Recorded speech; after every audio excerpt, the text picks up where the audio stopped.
Hey guys, welcome back to my channel, and welcome to my 2024 bookish stats wrap up, as well as my top 5 books of 2024.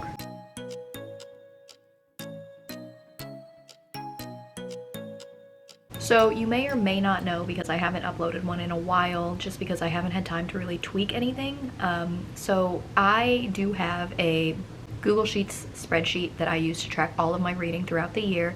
I have been using it on my channel for my reading since 2021, I want to say, is when I created my first one. And then over the next couple of years I was upgrading the things that I was mostly using for it.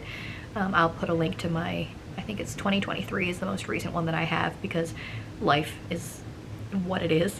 And I haven't really made any updates to it. If you guys know of any updates that you want to make to it, I guess let me know.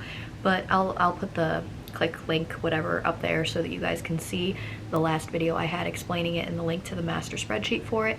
But I am pretty much using that exact same format for all of my reading throughout the year. And I do use Goodreads just because I do most of my reading through, unfortunately, Amazon and Kindle, and it's just the most connected way of keeping up with my reading digitally and like sharing what I'm doing is via Goodreads, because it automatically tracks a lot of the stuff on my Kindle.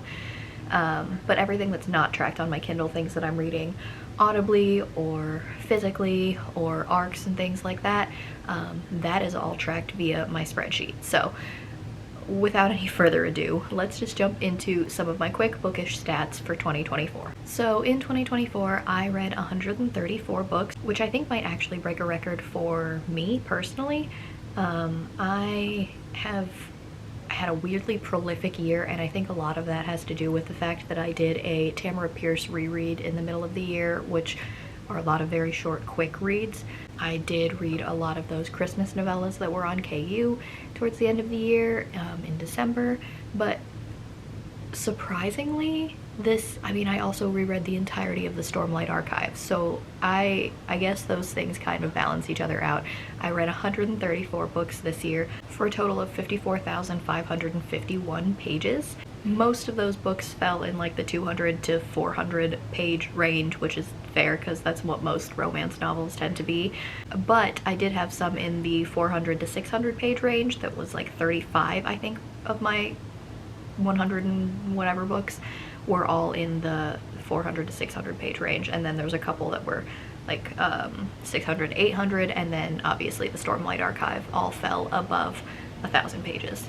Weirdly enough though, if we're going to look at it by genre, I was gonna say most of my fantasy fell into the larger page ranges, but my reading was split almost 50-50 with a couple of outliers, between 48.8% fantasy and 47.2% romance, which kind of tracks. The rest of it was like thriller, contemporary, and historical, so not a ton of other things. My reading is mostly fantasy romance. I'm a little bit surprised. I think I had one sci-fi book in there. Oh, I think I reread Project Hail Mary this year, so that probably falls under that.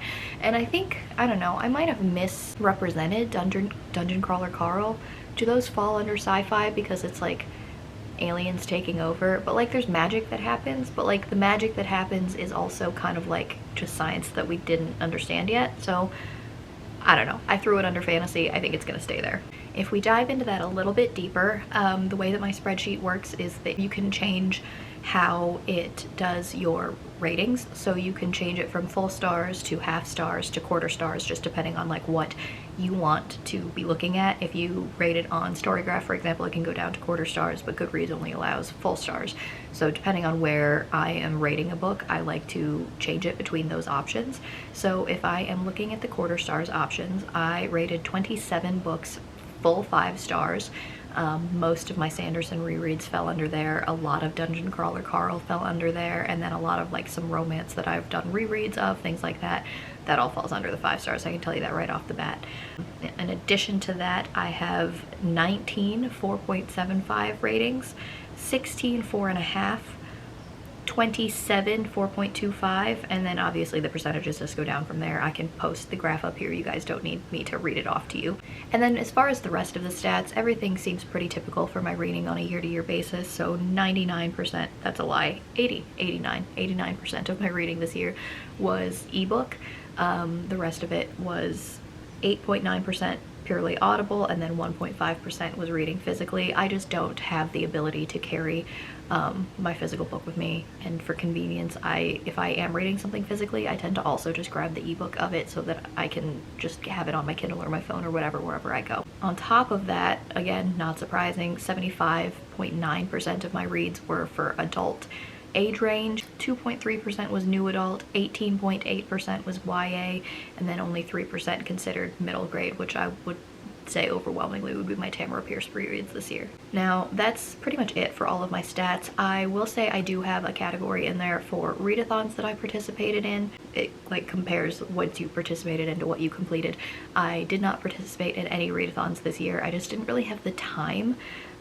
Maybe I would make that a goal for 2025, is that I would like to try to do a readathon. I have completely fallen off of Aurelium Academy, and I love G from Book Roast's like magical Aurelium Academy readathon so much, and maybe I need to catch up on that. I don't know, but I haven't done any readathons this year. I don't know that I participated in any in 2023 either, but maybe 2025 will be the year for readathons again. So now going into my favorite reads of the year, I'm gonna make this real quick because I've done at least relatively quick reviews of every single book that I've read already for you. So if you need to go and see all of my more in-depth thoughts, I guess I can direct you to any of those videos. But the very first book that I read that I think would be towards the top of my list, and I guess I want to preface this by saying that if it's a reread, I'm not going to list it here, and if it's multiple books in a series that I've considered a 5-star read, I'm going to choose my favorite book from that series to talk about in this video. So first and foremost, the book that I want to talk about is The Will of the Many by James Islington. I picked this up a lot later than I should have, considering I had gotten sent an arc of it from Saga Press, and when I tell you that this book absolutely gripped me from beginning to end, I was absolutely obsessed with it.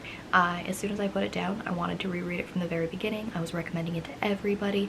I could not wait for the second book to come out, and unfortunately we are still waiting on a release date for The Strength of the Few, which is going to be book 2, but I'm so excited for it.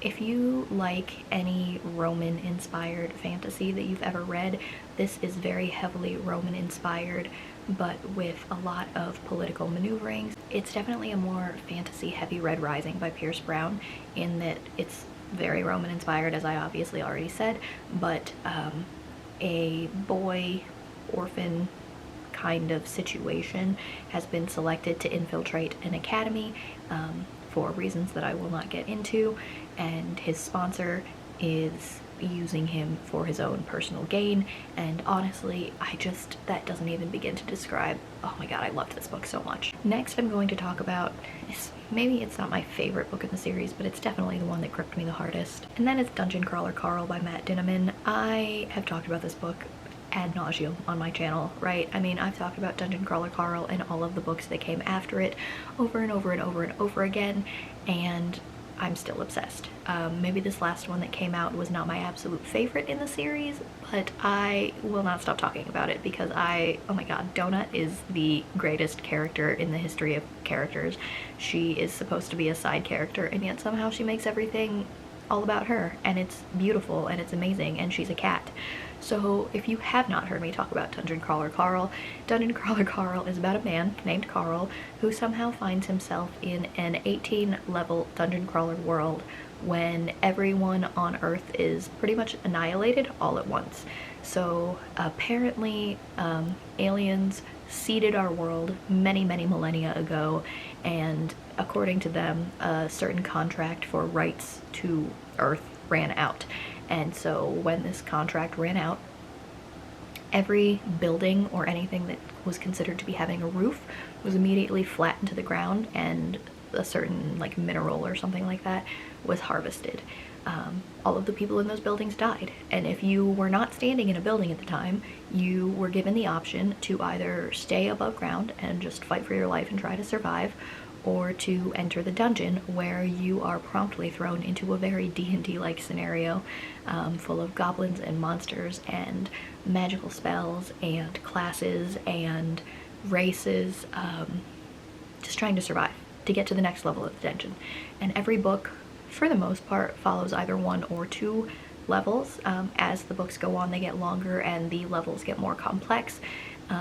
But Carl enters the dungeon with his ex-girlfriend's cat, Princess Donut, who is a show cat, an award-winning show cat, who, this is not too much of a spoiler, within the first couple of chapters, she gets the magical ability to speak and have, like, very advanced thinking patterns, so she becomes a full-fledged character of the book with thoughts and opinions and magical abilities of her own, and she becomes Carl's absolute best friend.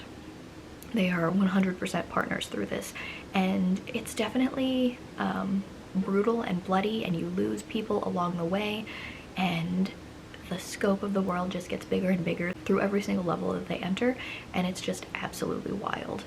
This was such a fun ride. If you haven't listened to the audiobook, the narrator is amazing. He does every single character himself. It's not a full cast audiobook, and yet somehow he manages to make it sound like it's a full cast. It's crazy. It's so good. I loved it so much, and I will continue reading every single book in this series. My next 5-star read is Buried Too Deep by Karen Rose.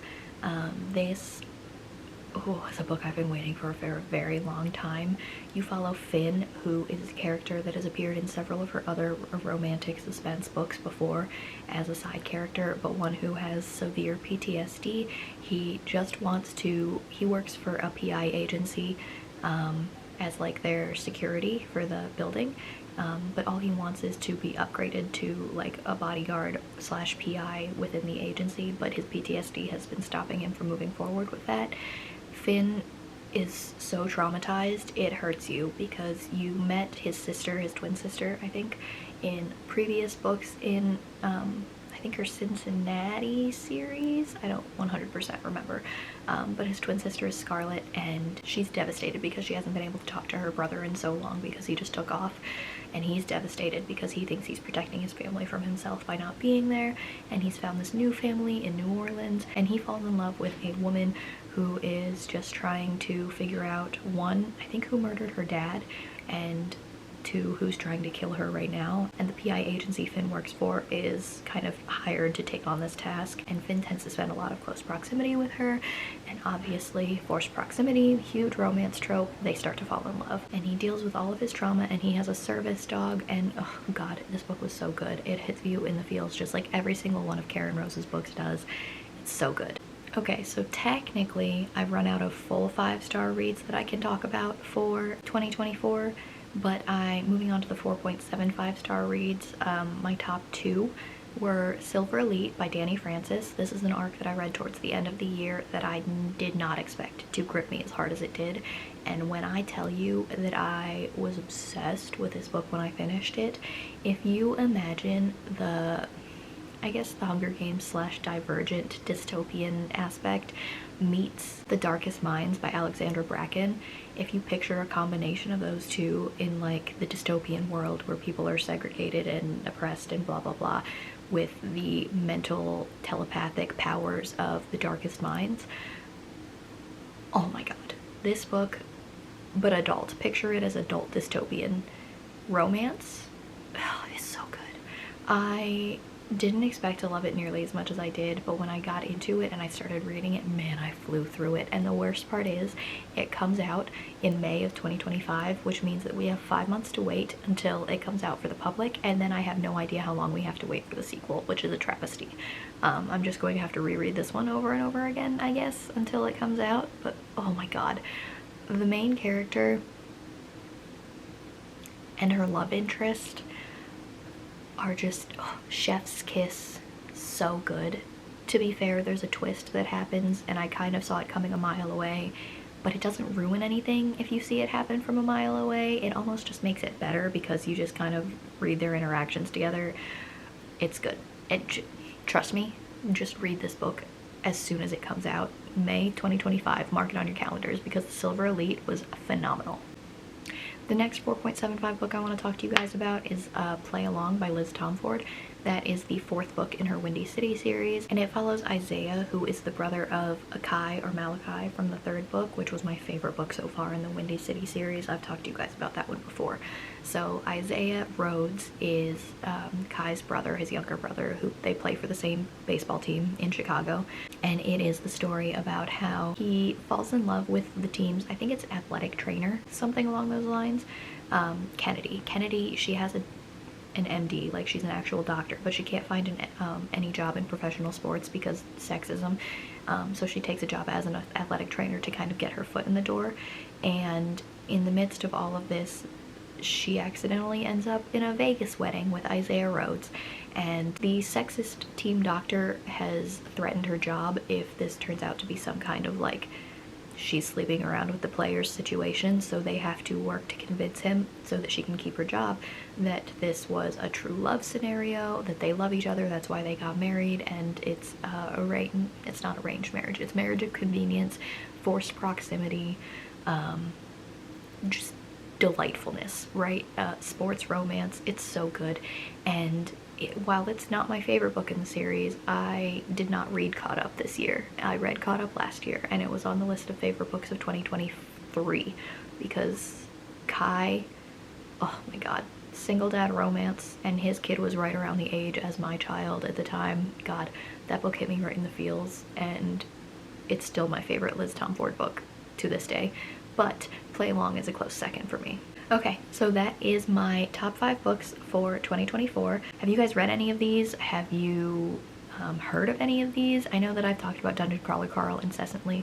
I've been talking people's ears off about Silver Elite incessantly. These 2 books and The Will of Many are books that I am so happy came out in 2024, and well, I guess Dungeon Crawler Carl's been along for a while, but I'm so happy that I read them in 2024 and that I get to join the hype for that one. And The Will of the Many and Silver Elite, they're amazing. I don't even know how else to describe them to you guys, and I hope that anything that I have said in this video has managed to convince you that you guys need to read them too. So that is it for me today, guys. Don't forget to like, comment, and subscribe because it really helps my channel out. Down in the description box you're going to see links to my Goodreads, my X, and my Instagram in case you wanted to follow me on any of those. But I'll talk to you in my next one. Bye!